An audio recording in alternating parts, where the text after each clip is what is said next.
Pandemi COVID-19 belum berakhir, meskipun kasus terkonfirmasi positif sudah mulai melandai akhir-akhir ini. Diharapkan masyarakat tidak kendor dalam kedisiplinan melaksanakan protokol kesehatan. Dengan keseriusan dan fokus, diharapkan perekonomian bisa bangkit kembali. Selama ini perekonomian menjadi sangat terpuruk sebagai dampak pandemi COVID-19, terlebih lagi Provinsi Bali yang sangat mengandalkan pariwisata sebagai pemasukan terbesar sangat merasakan dampaknya.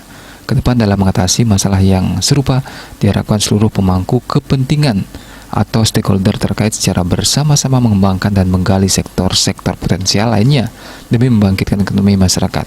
Masih banyak sektor lainnya yang masih menjanjikan untuk dikembangkan seperti pertanian, perikanan, UKM, dan IKM. Ketua DPRD Kabupaten Badung, Putu Parwata, mengatakan, di tengah situasi pandemi ini, seluruh pemangku kepentingan harus saling bahu-membahu bergotong royong melawan ganasnya pandemi. Penerapan prokes secara ketat menjadi hal yang wajib dilakukan.